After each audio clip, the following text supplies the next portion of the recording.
Cette semaine, Tout Trail vous propose une plongée dans les coulisses du Grand Raid à la rencontre des chefs de poste et des bénévoles.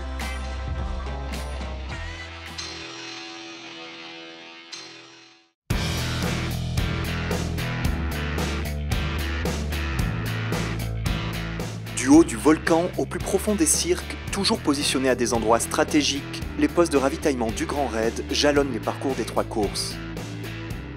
Dans ces postes, une quarantaine au total, se déploie toute la logistique de l'épreuve à tout moment du jour et de la nuit, une véritable interface entre les coureurs et l'organisation.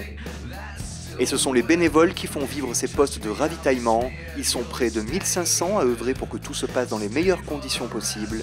Garant de cette bonne organisation, les chefs de poste assurent la coordination de chaque site. Un chef de poste, c'est pas n'importe qui, c'est un bénévole certes, mais c'est quelqu'un qui a la responsabilité de tenir le poste par lequel passent les compétiteurs. C'est un rôle pas toujours valorisé, mais absolument indispensable et qui est de nature à donner du crédit à la course. Un chef de poste qui ne serait pas à la hauteur de l'événement, il pourrait mettre en péril la course elle-même. Les chefs de poste ont en effet une triple responsabilité. Ils doivent tout d'abord assurer le bon déroulement de l'épreuve en supervisant le pointage et en s'assurant du respect des horaires d'ouverture et de fermeture des postes. Ils contrôlent aussi les soins prodigués par les différents corps médicaux, gèrent les éventuelles interventions des secours et doivent parfois arrêter un coureur à la demande du médecin régulateur. Enfin, ils sont responsables de tout l'approvisionnement du ravitaillement qui doit être réalisé en continu. Gérer un poste ne s'improvise donc pas. La plupart des chefs de poste sont expérimentés et s'investissent depuis plusieurs années pour le Grand Raid. À chaque édition, les cartes sont en partie rebattues avec des bénévoles qui changent de poste, certains qui s'en vont, de nouveaux qui arrivent. Pour assurer une cohésion globale, les chefs de poste se réunissent plusieurs fois par an avec le comité directeur du Grand Raid, l'occasion de faire le point sur les difficultés, de faire remonter des informations, d'intégrer des nouveautés pour préparer au mieux la prochaine édition. On les réunit, on leur donne des consignes, on écoute leurs doléances et on fait en sorte de façon à ce que tout le monde soit accordé, que nos violons s'accordent pour que quand le Grand Raid démarre, je dirais, ces chefs de poste-là sur le terrain représentent l'organisation et ils sont vraiment des chefs. Sur le terrain, les chefs de poste assurent en effet le rôle de véritables managers autonomes. En fonction de l'importance de leur poste ou de la durée pendant laquelle il restera ouvert, les équipes qui se retrouvent à gérer peuvent être constituées de plusieurs dizaines de personnes.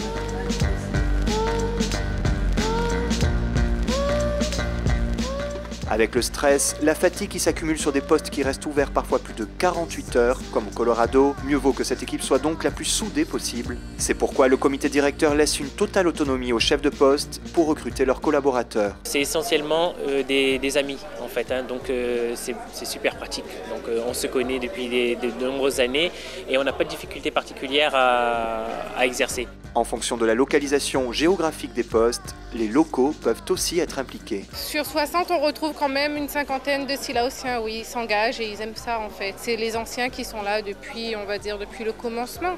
Après, il y a les nouveaux qui viennent aussi, on a des plus jeunes aussi de 15 à 18 ans qui s'engagent. On fonctionne à la base sur un groupe de potes et qui s'est étoffé avec des mafatés, avec des gens d'horaire en plus. C'est des gens des îlettes aux alentours qui demandent à être dans Mafate, à être positionnés dans Mafate. Et puis quand on a de la place, puisqu'on constitue nos équipes, quand j'ai de la place, j'intègre les demandes.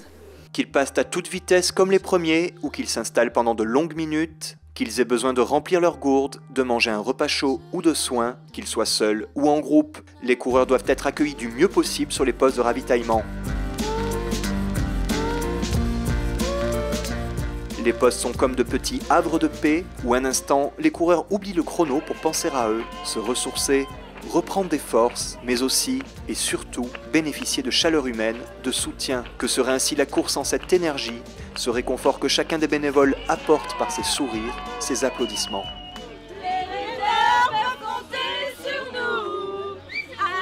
On fait le maximum pour que tout se passe bien. C'est vraiment cette ambiance qu'on a avec les bénévoles, avec les coureurs, le jour, la nuit, l'épuisement, les voir souffrir. On ne se réjouit pas, mais on est content d'être là pour eux. Mais parfois, l'arrivée à un poste de ravitaillement n'est pas toujours synonyme de bonnes nouvelles. C'est souvent là que se termine l'aventure pour ceux qui sont contraints d'abandonner, quelles qu'en soient les raisons. C'est la machine qui ne marche plus en plus. Et pour combien de temps on est ordinaire? Eh ben, c'est fait de manière informatique, donc vous êtes 6 minutes après. Là.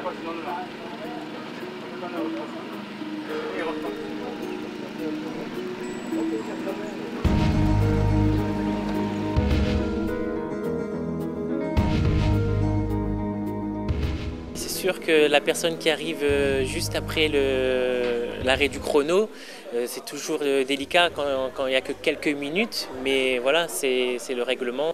On est là avec les bénévoles pour les applaudir, pour leur dire c'est bien, vous avez été jusqu'au bout.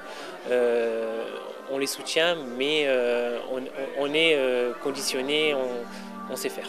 Les chefs de poste et l'ensemble des bénévoles sont donc à l'image des coureurs, des passionnés qui, dans les bons moments comme dans les mauvais, savent trouver la force pour continuer jusqu'au bout de l'aventure et dont la flamme n'est pas près de s'éteindre. Une fois que c'est fini, on est crevé, c'est sûr qu'on est vraiment fatigué et on est content en fait. Et on est pressé que ça arrive l'année suivante en fait, donc on aime et voilà.